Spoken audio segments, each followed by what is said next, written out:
What's going on, guys? Welcome back to BlackTideTV. Today we're talking about getting better at Call of Duty multiplayer. This applies to all Call of Duty games, not just Black Ops 3. There are three major things that you need to know how to do, or you need to know just in general, before you can get better at Call of Duty. One, you need to know what weapons are the best in the game. What are the absolute best weapons? Because that's the only way you're going to really get an edge on most of the players in this game at this point. The game has been out for long enough. Call of Duty as a series has been out for long enough that 90% of the people that you're going to play against know how to play the game. And about 80% of that 90% is good at the game. So you got to know which weapons are the best, and you got to be using those weapons. You can't be using the crazy, goofy, nonsense weapons if you plan to up your KD or up your win-loss or do good at this game.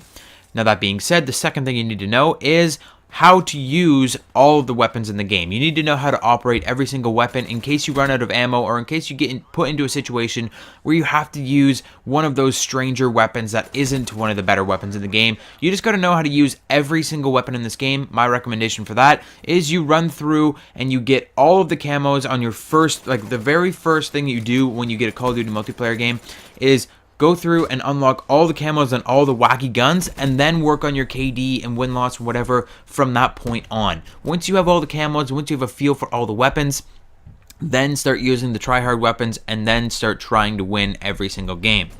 The third thing you need to know in every single Call of Duty game, no, it's not the crazy movement system, because that only applies to certain Call of Duties. We're talking about Call of Duty in general. The third thing that you need to know to get better at Call of Duty is recoil control. You need to know how to control your recoil. You need to know what kind of recoil patterns each weapon has, and you need to know how to combat that. You need to know how to hold your hands on your controller, how to move the analog stick so that your recoil isn't so terrible. You need to be able to see in advance what kind of recoil you're going to have on your weapon, and then you need to fight that before it actually happens. This is what's going to make you win gunfights more, regardless of what weapon you're using. Whoever has better recoil control is often going to win, especially in hardcore. If you have the aim of a god and you have the recoil control of a god, you can never be stopped in hardcore. You can have a 100-0 game in hardcore if you have the accuracy, if you have the temperament to learn the recoil pattern and to just be aware of the recoil before you start firing your weapon. So how do you do that on any of the weapons in this game? How do you get better at controlling your recoil? Today, I'd like to tell you to take your grip off of every single weapon that you're using. Never, ever, ever do I want to see you guys using a grip ever again. For now. For now. You can come back to the grip in a little while. We'll explain when you can come back to the grip. But for now, take the grip off of every single weapon that you have. You damn well know that you are using the grip on at least 3 of your classes. And that is because it is a crutch. What crutches are in Call of Duty are weapons or attachments or perks that you need to use to do good, that you need to use to be better at this game, that you need to have on your class. So many people use the grip crutch, it's ridiculous. I used to use it a lot. I do not have a grip on any of my weapons now.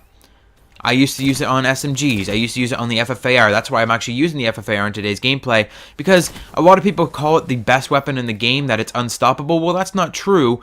Most people need to have a grip on it because it has the most insane recoil of almost any gun in this game. Vesper is like just beyond the recoil of this FFAR. So the FFAR has got crazy recoil. I'm just really good at using it because I've learned to control the recoil, and now I'm not even using a grip on it. This is where I started with my no grip theory. What you have to do is take the grip off of all your weapons and learn how to control an intense recoil pattern. When you put on a grip, it reduces the recoil, it makes the recoil a lot easier to get used to, and then you are, 1, using up a slot, and 2, not getting any better at this game because the grip is doing 90% of the work for you. So what you need to do is take off your grip, use that slot for something else, some other kind of attachment. Most weapons in this game have like multiple attachments they have that you need. Like you've got like fast mags if your weapon reloads really slow, or a laser sight if it's got crappy hipfire accuracy. So there's usually 1 to 2 attachments that you must have on your weapons, and then most people run primary gunfighter and put grip on their weapon as well.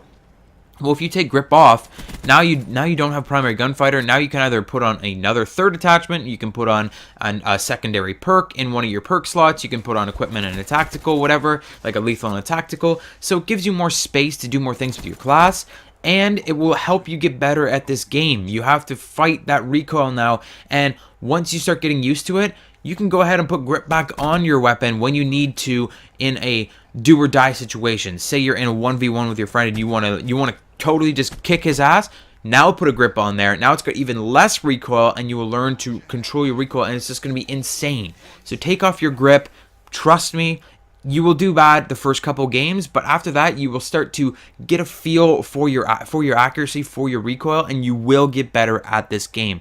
That is my #1 tip for getting better at recoil control. Do not use the grip. Use the no grip theory, and I'll see you guys on the next video. Make sure you hit the like button, hit the subscribe button if you're new. I may live stream tonight. We'll let you know on Twitter.